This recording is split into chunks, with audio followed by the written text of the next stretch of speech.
Here we are, after 2 quick videos, finally finishing up the World at War Shotguns Only series. We have went through the lovely horrors of the sprinters and grabbers on the OG maps that made Call of Duty Zombies the way it is today, with the bonus of nostalgia, like the NUMA guy.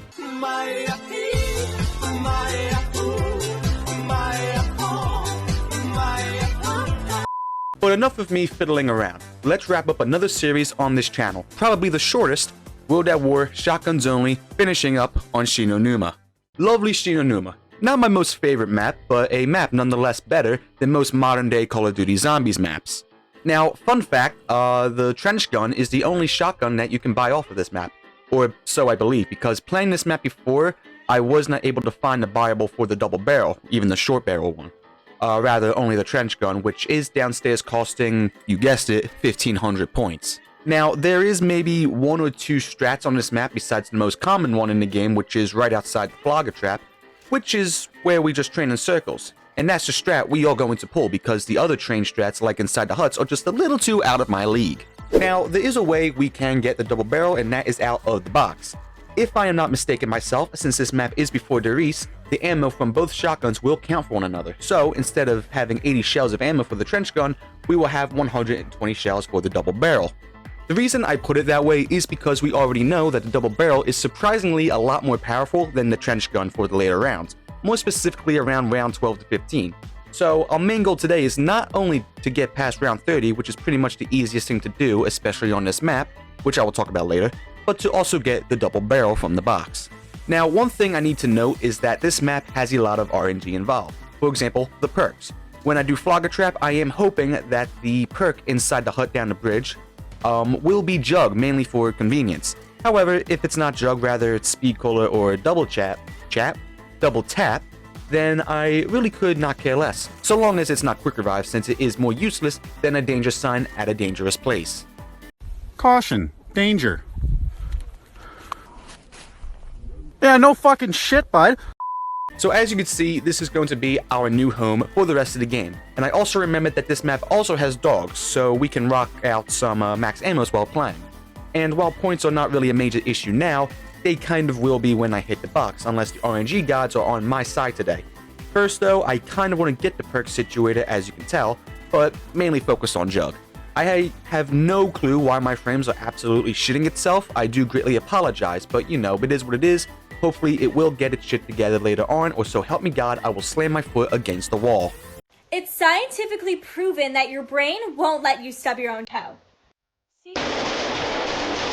Alright, here we go. Let's get this door open, and our nice, lovely perk is Speed Cola. I did say I would not give a shit if it was this, and I stand by that fact, so let me grab this real quick. There we go. So now all we need is double tap, and then we will pretty much be all situated perk-wise. And now we are officially all situated. Now, you see, that really upsets me so much. I have to watch as my first box hit, being a wonder weapon, goes down slowly because I need the goddamn double barrel. Now, the thing about this map being easy is because of the spawn limit being only, I think, 24 zombies. Now, that's kind of what makes World at War in general so much more easier than, say, Black Ops 1 and 2. Spawn-wise, I mean, it's still challenging as shit. But anyways, moving on, because the zombies have a limit of spawns, it's quite easy to control them, especially when you do have the default strat. And what I mean by that is rocking the Wonder Waff instead of the trench gun or the double barrel with the perks. It passes the rounds very quickly, and that can be shown off by looking at the lovely people over at ZWR with their high rounds list. 10 goddamn thousand. You people are bigger virgins than the Blessed Virgin Mary, and even she has the word virgin in her name.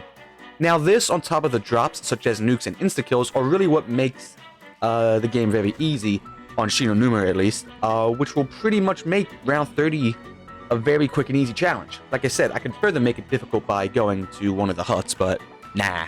Now, after this video, I have some other ideas, video-wise, that I think will be very entertaining for you guys to watch. So, you know, be sure to subscribe if you are new here, and see more videos in the future. I will greatly appreciate it.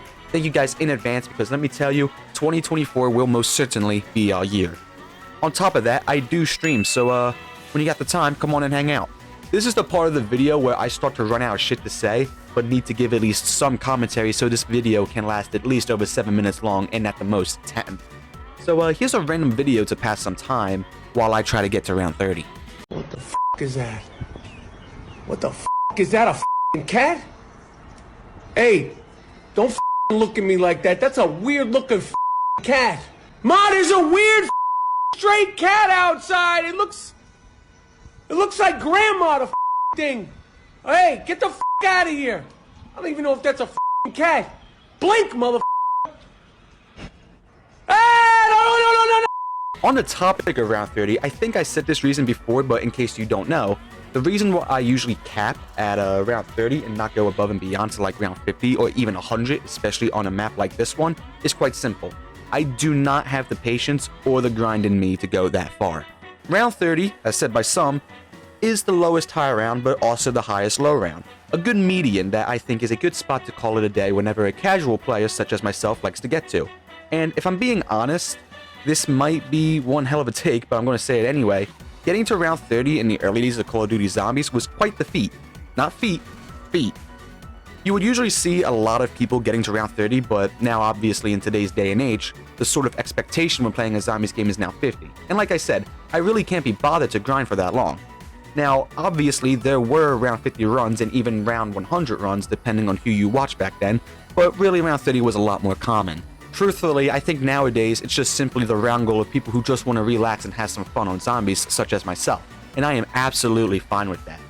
Anyway, as you can see, we are almost there to round 30. Maybe this time around we'll see how far we can get after passing the goal of round 30. I also gave up using the trench gun because it was becoming way too weak, so we are resorting to the double barrel as expected from what I said earlier. Plus, the double barrel is a lot more fun to shoot, to be honest. And there we have it.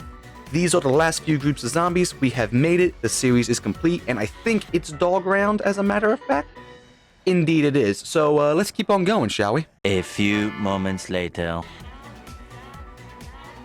Okay, never mind, we fumbled 8 rounds later, but that is absolutely fine. We made it to our goal, and there is nothing more to say about it. That's really all for this video. Thank you guys very much for watching, especially since these frames were absolutely horrendous. But other than that, goodbye.